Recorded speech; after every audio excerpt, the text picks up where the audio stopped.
I want to use this moment to speak to the Muslims of New York City.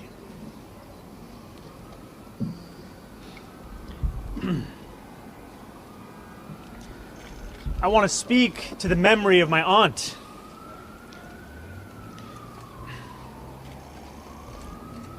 who stopped taking the subway after September 11th because she did not feel safe in her hijab.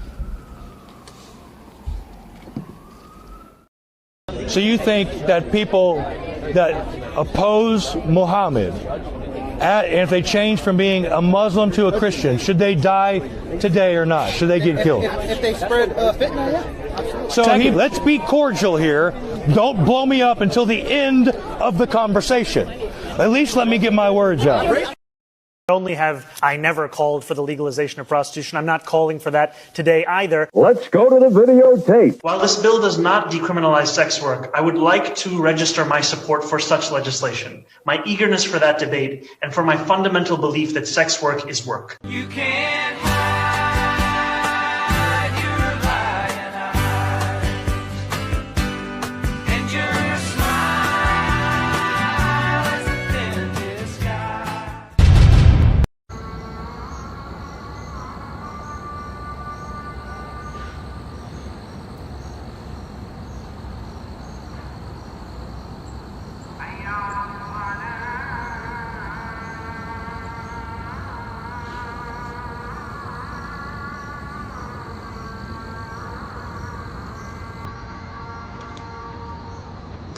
Zohran Mamdani's opponents want you to believe he's an inexperienced radical whose policies will make New York City more dangerous. But what do his actual supporters think? Mamdani isn't crazy. He's just trying to even the playing field. You know, give everyone a fair shot. Sure, he said multiple times we need to defund the police, but that was just a metaphor. And yes, he did say crime is a social construct, but that was also a metaphor. His main backer, the Democratic Socialists' ideas are common sense, such as Decriminalizing misdemeanors, like shoplifting.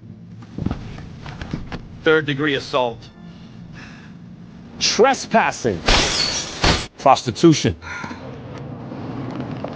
And drunk driving. With plans to decriminalize all drugs, Mamdani will be a job creator for drug dealers. Instead of helping us homeless get off the streets and into the mental health facilities we need, he wants to give us safe injection sites to do crack and let us sleep in subway carts. These are actual policies Mamdani and the DSA want to implement on day one. When a woman's being domestically abused, she finally won't have to deal with some pesky cop to arrest the abuser, but now a social worker to help, kumbaya the situation. Breathe in, breathe out. Mamdani is finally lowering jail sentences. Guilty! But Mamdani says you're free to go. Woo-hoo! Who cares if legalizing prostitution statistically leads to an increase for sex trafficking of women and young girls by 70%? You can't have safety without equality. For unlawful abiding citizens like us, globalize the intifada. I'm a criminal. I'm a criminal. I'm a criminal. I'm a criminal. Yep. I'm a criminal. For Zohran. for Zohran Mamdani.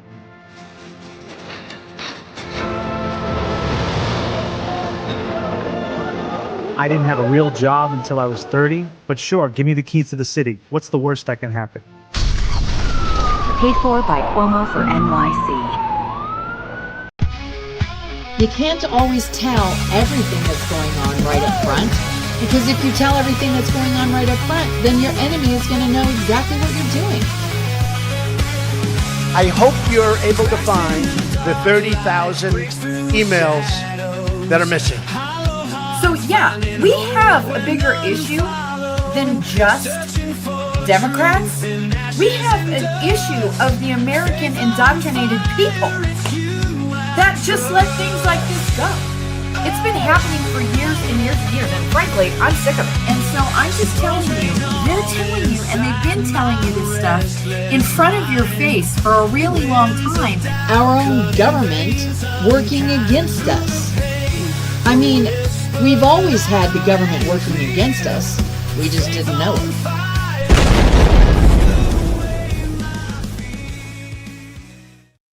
Hey, good afternoon, everybody. It's April of June. And if you want the government to work against you, Boy, Mamdani's your guy.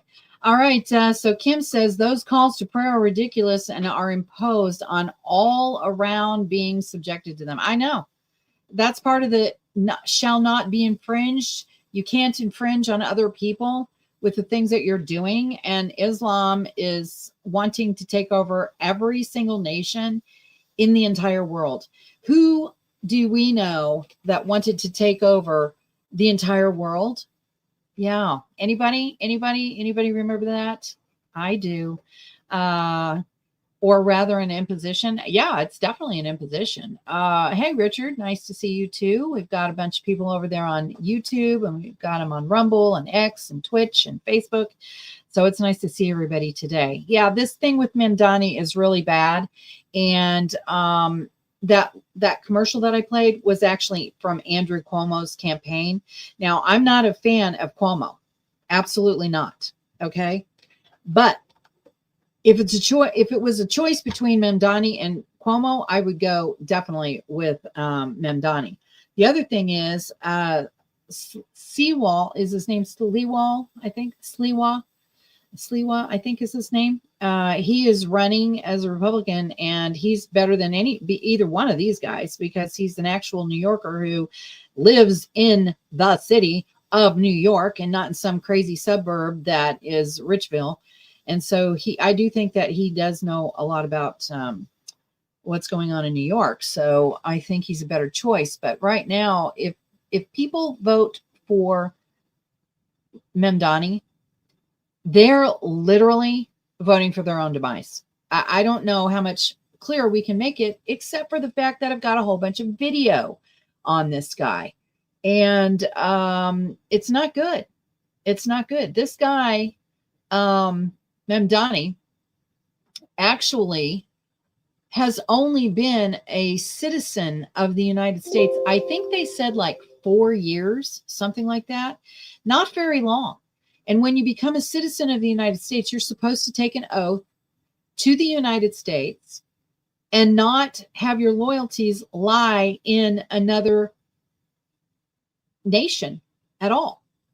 That's one of the requirements for being a citizen. And right now, the administration, the State Department, which I think is obviously under Marco Rubio, is trying to decide whether or not they're going to let him stay here or revoke his citizenship. And I think they should revoke his citizenship.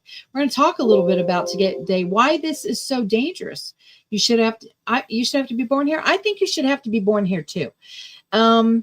Now, at first, I didn't really think that, but after seeing this particular video, I changed my mind. I'm going to show that to you right now. So it's immigrate, increase, eliminate. Immigrate as a religious refugee, increase the number of your followers and demand political accommodation, and then eliminate the previous culture. So I was speaking in Detroit area, and afterwards had people come up and visit around the book table, and they were telling me about a lady who had a ministry to pregnant mothers. So she shows up at a Muslim house, has a little present. Well, out of a bedroom comes another pregnant Muslim mom. Out of a bedroom comes another pregnant Muslim mom. Out of a bedroom comes another pregnant Muslim mom, all pregnant by the same man. He's practicing Sharia law in his house. And then someone else says, oh yeah, Fazil bought a bunch of houses on the street, has a wife in each one. Where was this? In Detroit area. The wives go down to the welfare office and say their husband's not around. He goes and visits them, and the more kids they have, the larger the checks get. And he's living like a king at state expense, and all the kids playing in the middle of the street are his children. He's practicing Sharia law on his block. They take over several more blocks, and they vote in the school board. And now they have their Sharia in the schools. And then they take over more blocks. They vote in the police department, fire department.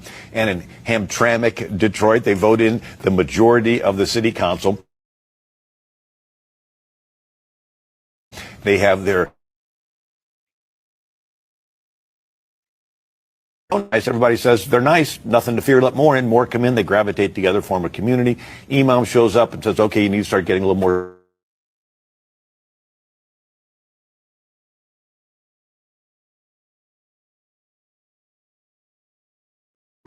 And that's when there's random violence from Muslim youth. And there's no witnesses. because no Muslim family dare testify against another Muslim family on behalf of some kafir infidel that's hanging in the neighborhood.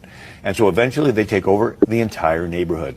And they do this neighborhood by neighborhood, city by city, block by block, until they take over countries. And there's 1,400 years of track record to observe this pattern.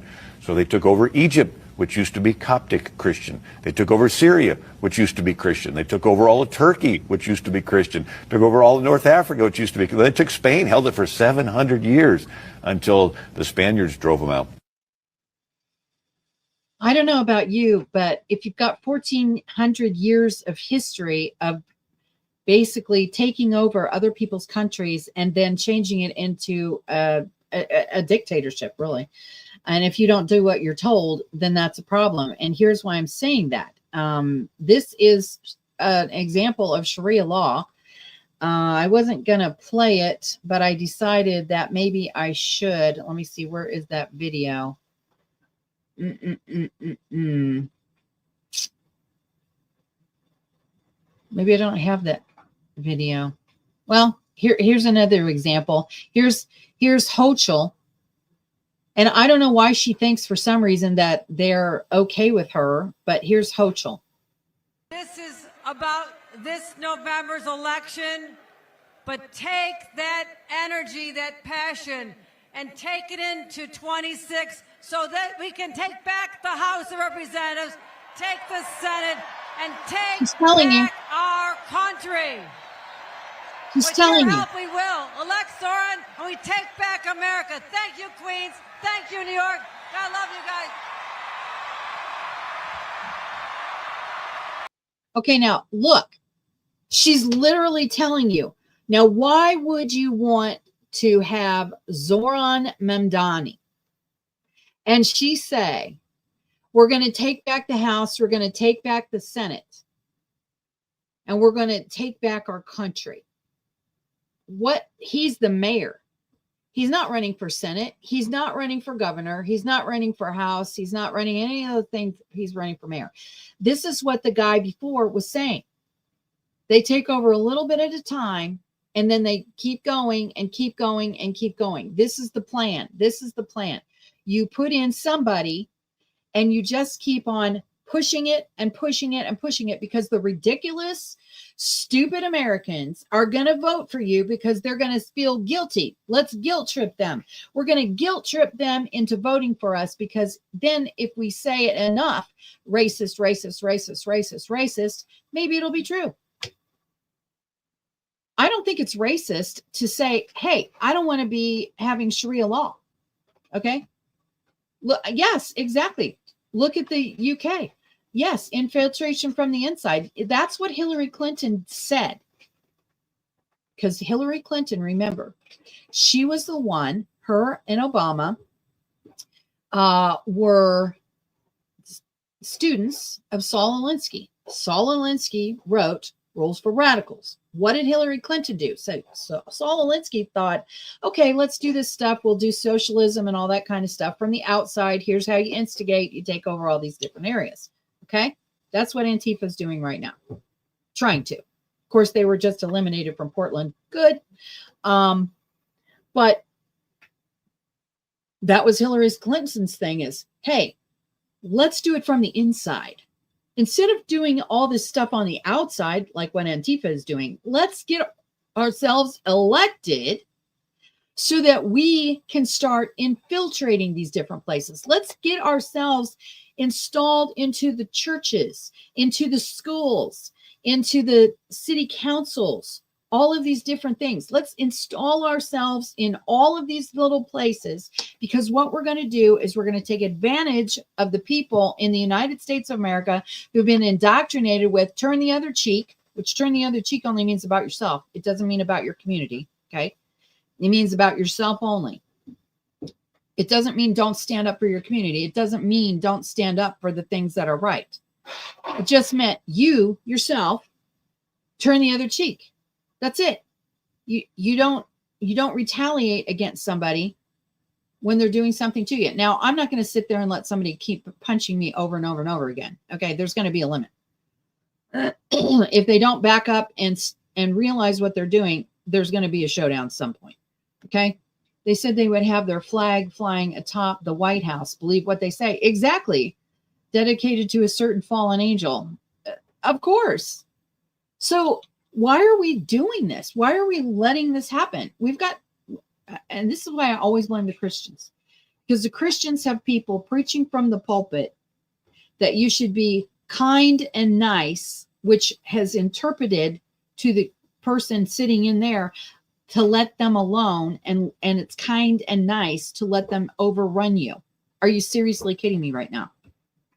My own leadership in the church, one time we were at a Sunday school, and the guy who was teaching the Sunday school class was actually one of the top 3 guys in the entire church. And I thought, okay, let's listen to what he has to say. So he starts telling us that we should not be involved in the things that are happening around our community, like running for offices, voting, all this kind of thing. We shouldn't be involved in all that stuff. And so myself and my friend were sitting right there, and we're like, wait a minute. That is not what we're supposed to be doing. We're supposed to be getting involved because the government was supposed to be run by Christian people. That it was set up as Christian. Okay. So if you let it fall to satanic stuff by not getting involved, what do you expect to happen? So we're sitting there listening to him, and he says, there's nothing you can do. There's nothing you can do. So I raise my hand and I say, hey, there is something you can do. You can vote. That's one thing. Definitely vote. And if you don't want to get involved, you can at least vote. You can run for office. You can be a poll watcher, a poll challenger. You can work for somebody's campaign. You can go and testify in Congress if you want to. There's all kinds of things that you can do. You can educate your neighbors as to what's going on. There's all kinds of things that you can do. And while I'm saying that, this, I don't know whether he was a deacon. I have no idea what he was. Okay, some priesthood guy is coming over there and trying to grab the mic out of my hand as I'm talking. And I'm sitting there looking at him and going, who do you think you are, man? Who are you? You're not, you do not run what I'm saying. Okay. That's not what you do. You're not going to tell me to shut up. Okay. I'm going to keep talking. So anyway, finish what I'm saying. And so he takes the mic and starts talking. There's nothing you can do. Right after I told you all the things that you could do. So my friend, so here's the aisle. You have to go past me to get to her. She's sitting on this side. He passes the mic over to her, and she starts saying the same exact thing that I was saying. And so he's trying to reach across me to get the mic from her. And I looked at him like, what are you doing? We are not a church of dictators where people don't get to speak. So she finishes what she's going to say. And then after church was over, this guy who was trying to get the mic, you need to come to the office. First of all, saying you need to come to the office to me is a hilarious thing because first of all, everyone's a volunteer. I don't have to do anything. So I say to him, I said, oh, I'll come to the office. All right. But I'm not coming to the office because you're demanding it. I'm coming to the office because I can't wait to see what you got to say. So I go back there and they think they're going to gang up on me. And that's when I tell them, look, you guys are supposed to be leadership here. You guys are not doing anything. In fact, what you guys are doing is you're staying in the background, letting all of these things happen to us without saying one word. And we're just supposed to let it happen. But this government was established by God. This country was established by God. The Constitution was orchestrated by God. So I, by God, am going to defend it whether you do or not. So I knew they were going to call my dad. Do you know what your daughter said? So I called my dad first. And I said, Dad, just so you know, here's what I said. So the next day, my dad has to go in and talk to the big guy. Okay. I just call him the big guy because I don't really think of him as a big guy. He just thinks he's a big guy, and other people think he's a big guy. So whatever. Dad goes in and talks to him for a minute, and he says, well, I heard what happened yesterday. And so the big guy says, well, yeah, I kind of told them just to leave her alone because no matter what they say, it's not going to make any difference. She's going to think what she wants, so let her talk. Is he fat? No, he's not fat. But the 501c3 thing isn't even a deal anyway. Okay, so even a 501c3 church can talk about politics. The only thing that they can't do if they're a 501c3 is they cannot endorse a candidate. That's it. They could have all the candidates in the world come into the church if they want to, but it doesn't make any difference as long as they don't endorse a candidate. So all that crap that people tell you and all the panic from the pastors and all this ridiculousness is not even true. I don't think they should be 501c3s because that means the government owns them and can come in and shut them down. But, even if they are, and they can speak politically if they want to, that they cannot stop them from doing, but they do it all the time anyway, because like I said, they've decided they're going to infiltrate every single society that there is, every single thing that's going on. They've infiltrated even our hospitals. Now we've got nurses and doctors coming out and saying, if there's anybody MAGA in here, I'm not going to take care of them. I'm just going to just let them to their own demise. Get it? Yeah, that's not what they're supposed to be doing, but that's what they do. All right, so let me show you this other thing that's very interesting. Apparently, George Soros is also funding Mamdani. Christina Awayo in Dallas, and here are your top stories. Records have revealed that George Soros funneled $37 million to support Democrat socialist Zoran Mamdani's campaign and marginalize Andrew Cuomo.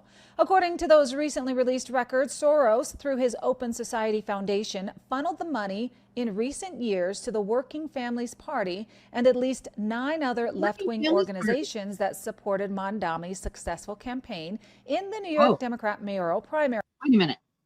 Didn't they just show him with no shirt on and an apron?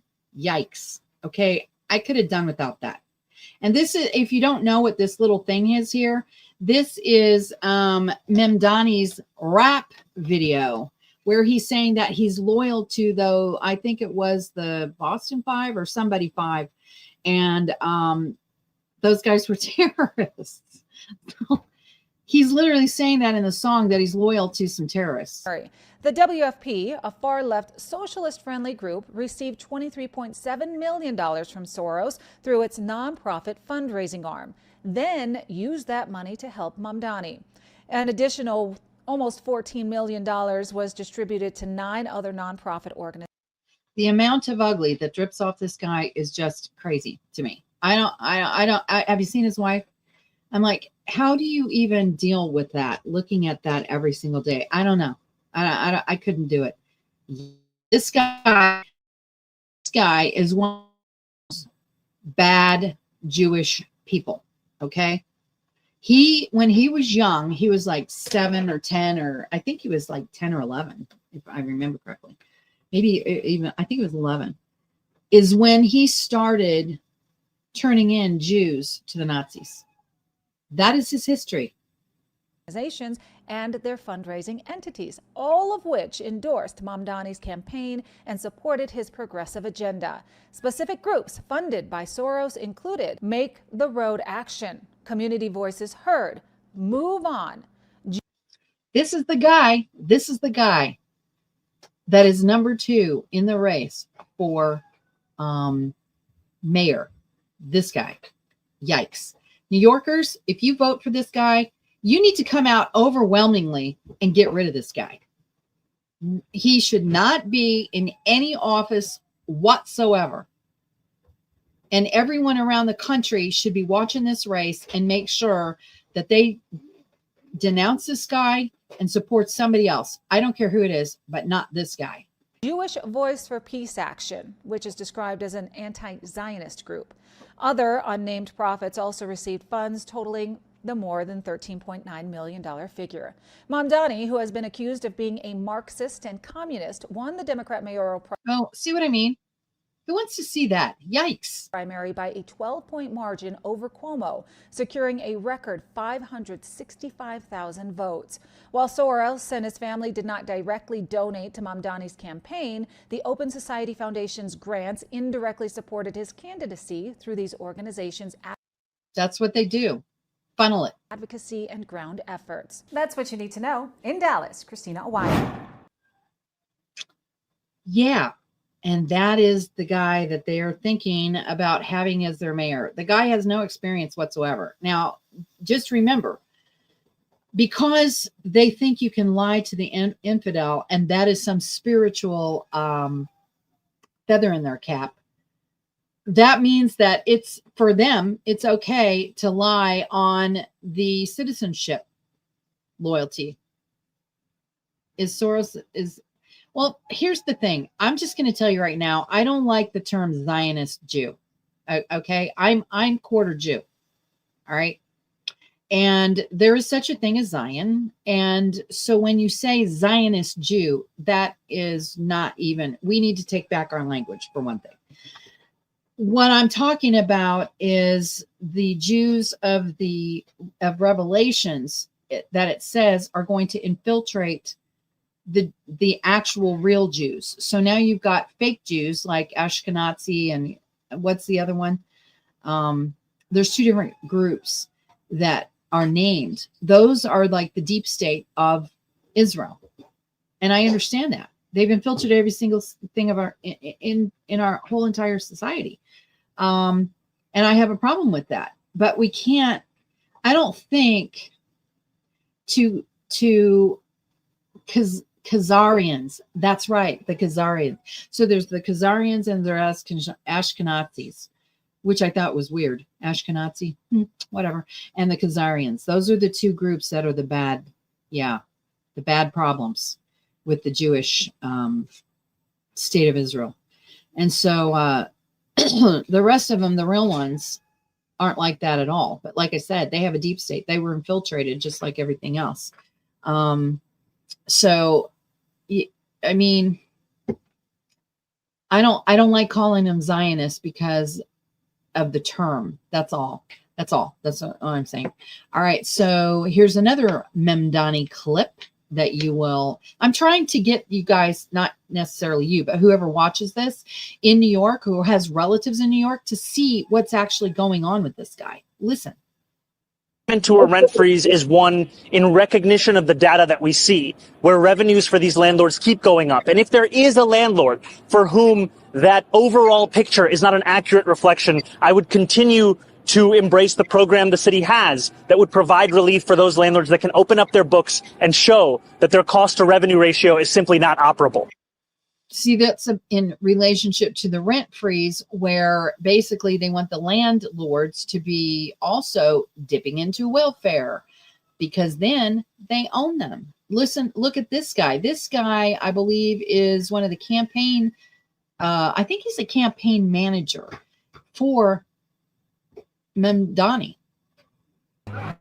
Ooh, this just came out of nowhere. Like, not at all. Like, this has been a coordinated, organizing effort for since 2014. Canvas director. Yeah, that's who he is. This is just unbelievable. I don't know if you saw the one where one of the guys, and it could have been that guy, was talking to somebody and saying that police should not have any opinion, that they'll just do what they're told. And so that's going to have to be too bad for them or something. And I thought, well, I'm not for cops, that's for sure, but I'm certainly not going to sit there and say, you guys can do whatever you want. By the way, I don't know if you know this or not, but in that beginning clip, when I had Mamdani there pretending like he was crying over his aunt, whatever, his aunt hasn't worn a hijab or whatever it's called, a headscarf.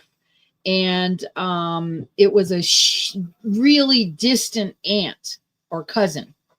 It wasn't even somebody that was close to him that said it had anything to do with that, as far as like an aunt is concerned. Now, as far as the subway is concerned, that's just a daily problem for everybody.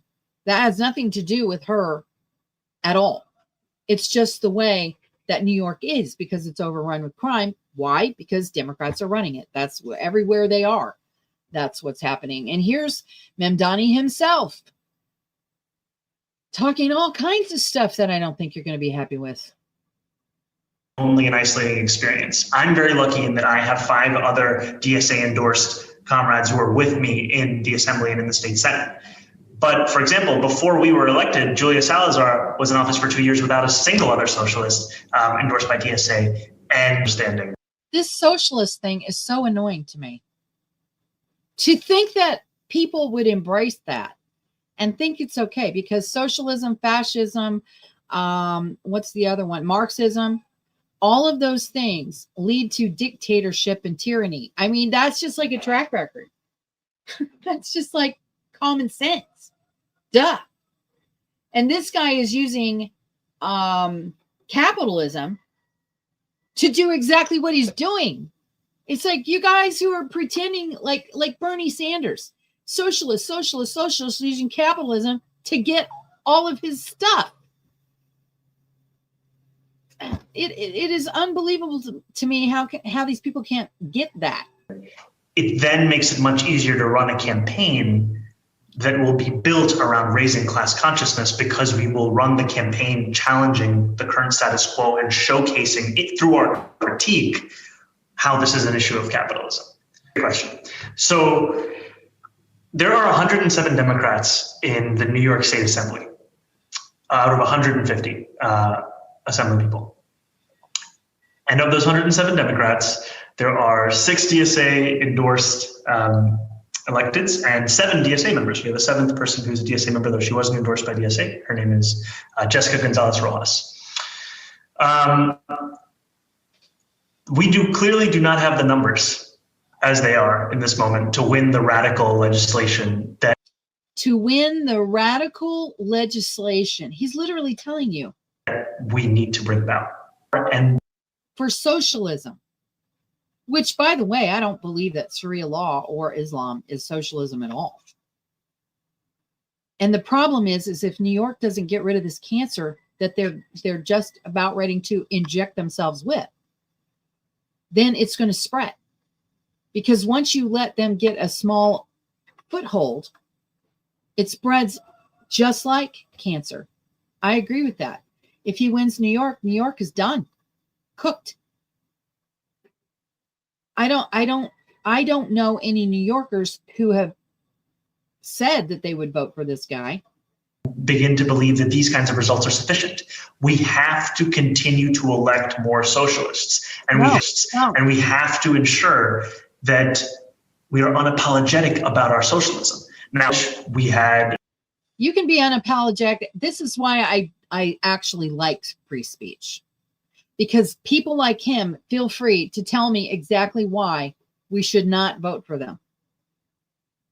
I don't want to shut down his speech, but I certainly want to analyze it. An academic boycott campaign and one of the aspects of that was to fight to stop study abroad at universities in Israel that were complicit in the occupation, many of which through the development of weapons technology for the IDF. Are you listening to this guy? He's went from socialism to weapons. Hochul went from mayor to overtaking the entire government. Now, by bringing the issue of Israel-Palestine apartheid to Bowdoin, you bring it front and center, it's harder to ignore. And then making sure that we move to dismantle that relationship. Those are things that you can do as a legislator, right? You can, like, for example, Governor Cuomo has an executive order barring, I think New York State from doing business with any company suspected of sympathizing with BDS. Now think about this. This is what Technomag just said. You can vote your way into socialism, but you're never going to get the chance to vote yourself out of it. And that is so true. I think that needs to be a meme. One thing I can do as a legislator is once we build up enough, build up a large enough coalition for this, we overturn that executive order. See? He's telling you exactly what he plans to do. But but I sincerely believe in this political project. I sincerely believe in socialism.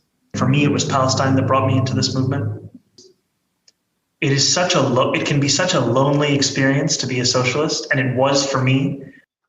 Too bad it's still not. Country, because my journey, as Oren alluded to it and referred to, in organizing began at my college campus with Students for Justice.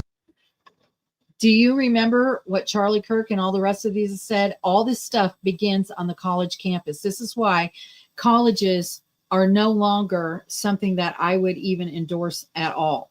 Most every single thing that you can do today, you can learn through apprenticeship. So there's no point in doing anything as far as college is concerned, unless it's something like, surgery. You're going to be a surgeon. You might need to do something about that. I can't, in fact, I can't even think of anything that would really need a college degree at the moment, because even with the surgical thing, you can be taught that from someone else who's a surgeon. You can be taught things through mentorships, no matter what they are. Engineering, building. I'm trying to think of every single thing that's technical, math, science, anything like that. You learn all of those things through mentorship and apprenticeship. So I don't see the point in having a college degree anymore.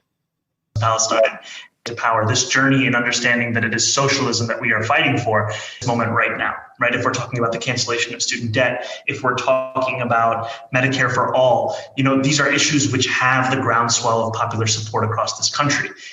But then there are also other issues that we firmly believe in, whether it's BDS, right? Or whether it is the end goal of seizing the means of production.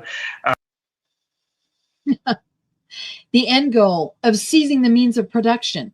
Did you hear? See, that's Mamdani's whole thing. He wants to take over everything. He wants to take over the grocery stores. And I didn't know this, but there was a grocery store apparently in Kansas City, Missouri that went under because it was a socialist grocery store. It was overrun with a bunch of crooks and who stole everything. I mean, duh. And of course it failed. And Mamdani wants to do the same exact thing that just failed in Kansas City. It's like, are you seriously kidding me? Yes, he wants to seize all production of every single thing, which is what socialism does. And for example, one of the things it does is say, okay, so we have this kind of a population and we can only have 10 restaurants and 10 car washes and, 10 of this, that, and the other, whatever. And so if you wanted to have a restaurant and there were already 10 restaurants, you would be denied being able to be a restaurateur. So too bad. You're going to have to figure out something else to do. That's how it works. And when they say this single payer healthcare, here's what single payer healthcare actually is. You have a hospital in a community. You have certain doctors in that community. You have to use that hospital. You have to use those doctors, whether you like it or not. That's what you have to use, period. You don't get choices. You have to use what's there. So that means if you don't like any of the list of these doctors, because that's when doctors become like, they don't care, like a number. You guys ever been to the VA or dealt with anybody who's been to the VA where they just go, yeah, okay, that's going to take like, I don't know, you're going to have this operation, get in line. That'll be 2 years from now. What? That kind of stuff. That's exactly what happens with single payer healthcare. So when the Democrats are pushing that, like Bernie Sanders has been saying that forever, that's what it means. One hospital, everybody uses it in that area, one doctor or two doctors or a group of doctors, that's it. So women, you no longer get a choice. Isn't that what they're trying to say that the Republicans are doing? Taking away the rights of women, taking away your right to choice. Excuse me? You're making it so I don't have a choice. You're trying to tell me that I got to have you're going to take away my ability to produce anything that I want. You're going to tell me that I have to use that doctor and that hospital, even though they've treated me like crap, like I'm just a number. You're going to tell me that I got to have rations, okay? Rations for going to groceries, go to the grocery. That's the other thing that they want to do. So this is another thing that's going to be installed on your phone, just like everything else. How much meat have you had this month? Well, sorry, you don't have any more credits for meat. Sorry, you don't have any more credits for vegetables. You're going to have to buy something else. Yeah, that's why they want all the money digital, so they can control it. That's why they want cryptocurrency. That's even better than having to print it in the back room. So you see what I'm saying? This is Mamdani right here. You think that they're going to allow Christianity? They're already making a campaign against Christianity. There's already books in colleges that say that Christians are terrorists. I mean, they're literally telling you exactly what they're doing. So if you don't wake up and smell the coffee, you're going to be run over. You're not going to be able to do anything around here. You know, it's already bad enough that the banks and the judges are are overrunning the whole place with corruption. Now, I want to tell you something as far as corruption is concerned, and some of you guys will probably yawn right now, and I don't care. And this is for the person who told me that I don't ever read the Bible. So I was reading in Micah the other day, which Micah is a minor prophet. Okay, so if you don't know about the Bible, that's fine. But I want to read this thing to you because I thought it was really interesting. So if you don't get it, I'm going to tell you what it means. All right. So here's Micah chapter 3. Cruel leaders and false prophets bring destruction. That's kind of like the gist of the whole idea.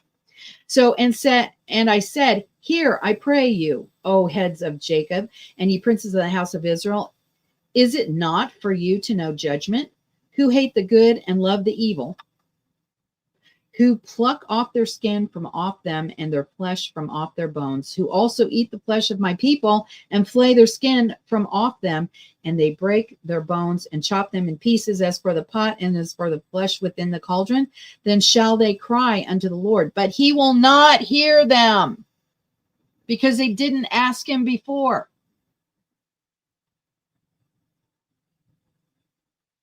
He will even hide his face from them at that time, as they have behaved themselves ill in their doings. The corruption infiltrating. Thus saith the Lord concerning the prophets that make my people err. That's error, do bad things, that bite with their teeth and cry peace. And he that putteth not into their mouths, they even prepare war against him. Therefore, night shall be unto you, that ye shall not have a vision, and it shall be dark unto you, that ye shall not divine, and the sun shall go down over the prophets, and the day shall be dark over them. That's happening right now.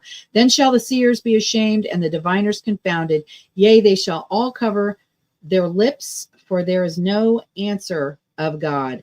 That means he's letting you over to your reprobate minds and all the things that you did because you wouldn't listen to begin with. But truly, I am full of power by the Spirit of the Lord, and of judgment and of might, to declare unto Jacob his transgression and to Israel his sin. Hear this, I pray you, ye heads of the house of Jacob and princes of the house of Israel, that abhor judgment and pervert all equity. They build up Zion with blood and Jerusalem with iniquity. The heads thereof judge for reward, and the priests thereof teach for hire. The heads thereof judge for reward, and the priests thereof teach for hire, and the prophets thereof divine for money. Yet will they lean upon the Lord and say, is not the Lord among us? None evil can come upon us. Like, but we're saying that we're Christian. I know we've done all this stuff, but we're still Christian. Isn't that what they say all the time? The judges are corrupt and the politicians are corrupt. There's corruption everywhere. I keep telling you this, and I've told you this for years, that the government is a reflection of the church. That's exactly what it is. That's what the Bible is all about, that the church should be running the government, because when the church is running the government, everything's great. The real church. When people are doing the principles that they are supposed to be, principles of Christianity, then the land prospers. But what happens is when the corruption infiltrates, just like this prophecy here, they overtake everything. And then the judges are the ones in charge. Isn't that happening now? The politicians are the ones in charge. Isn't that happening now? And it's all about money and power. It's constant. Therefore shall Zion for your sake be plowed as a field, and Jerusalem shall become heaps, and the mountain of the house of the high places of the forest. That, to me, is about today. That's exactly what's happening today. We are overrun with corruption in a government that really doesn't work for us at all. And Mamdani is an example of this. New Yorkers, I mean, most people would say, yep, New Yorkers are worldly. They would. Not real spiritual. I don't know about that. It has been my encounter with people who are from New York that they don't have a high regard for Christianity that much, but I don't know what the majority is there. The indifference is showing, let's put it that way. In fact, when I was growing up, the United States was probably 75% to 85% Christian. Today, it's less than 50%. That's not good. Brandon used to quote Quran. I don't know who that is. Verses in his speeches, and the Americans were obviously to it. They need to do their homework. Also listen to ex-Muslims. I don't know who that is. Justice is sold to the corrupt highest bidder. Oh, honey, let me tell you. Didn't I just email you something, Karen? Did I email you something? I'm just trying to determine which Karen you are to make sure I'm right. Because the corruption in the courts, I just exposed a huge thing. And I'm going to be talking about that at some point, but I got to be strategic about it. Okay, yeah. So that thing that I just sent to you exposes a huge corruption in the court. And it verifies the things that I've been saying this whole entire time, that it's all about money. And it is all about money. So guys, I think you should definitely talk to every single New Yorker you know. Pass around videos that show the truth about Mamdani, because this guy is a cancer to New York. Look at this. Here, I think this is the one. There's one that's longer in here. And I want to make sure I put this up for you. I think I've got a 4-minute video in here about Mamdani. Maybe I don't. Let me see. Nope, I guess I don't. I thought that I had a 4-minute video in here. But this guy is very, very dangerous. Not just dangerous to New York, but dangerous to the entire system of the United States. Because once this guy gets in there, he's going to bring along a whole bunch of other people with him. And that's not what America is.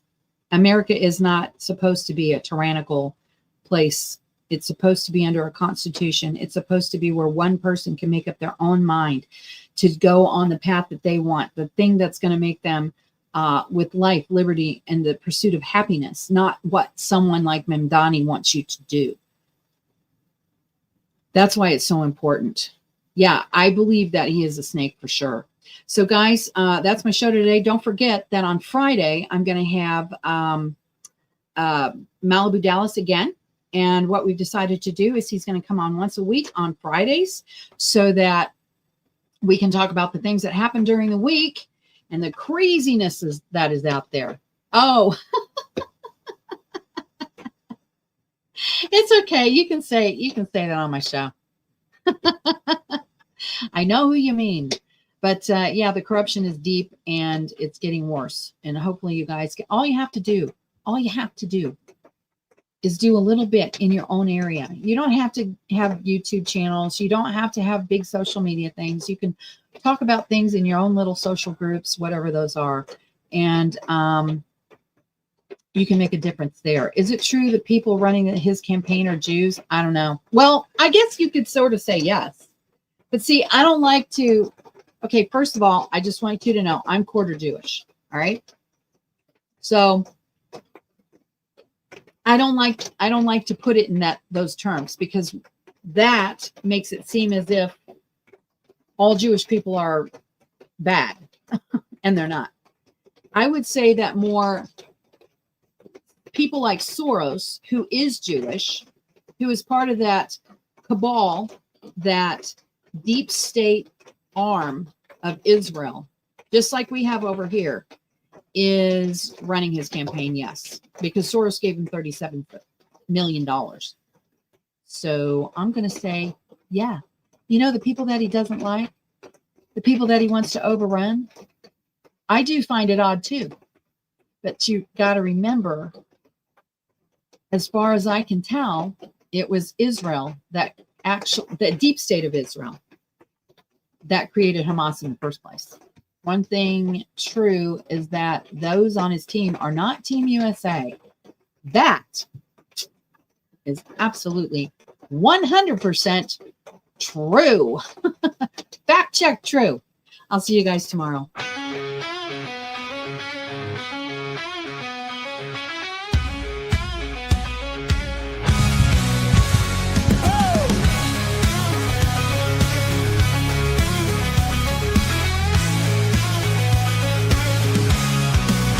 Cracks in the dark light breaks through shadows.